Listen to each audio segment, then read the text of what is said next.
Idinaos kaninang umaga ang groundbreaking ceremony ng itatayong Bicol Trade Center sa compound ng Department of Trade and Industry Bicol sa Rawis, Legazpi City. Ang 3-story building na ito ay may lawak na 400 square meters at nagkakahalaga ng 50 million pesos.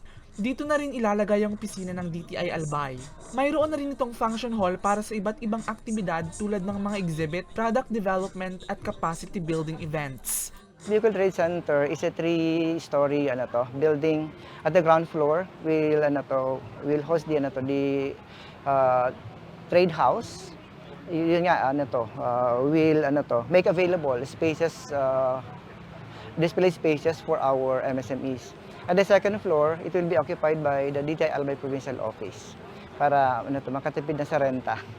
And then on the third floor, may mga function halls. Which is, perhaps it will be open to the public para magamit din. Ang nasabing pasilidad ay inaasahang magsisilbing tahanan ng mga micro and small enterprises o MSES sa rehiyon. Itatampok din ito ang mga natatanging produkto ng Bicol mula sa pagkain, sining hanggang sa handicrafts.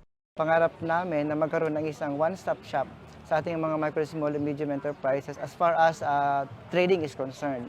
So, kaya nga dito sa ground floor nitong building, lalagyan natin ng permanent trade house to accommodate yung ating mga MSME clients to display their products. Naging posible ang proyekto dahil sa patuloy na pagtatrabaho at pagsusumikap ni Ako Bicol Party List Representative Elizalde Co na makahanap ng pondo para sa mga programa ng ahensya.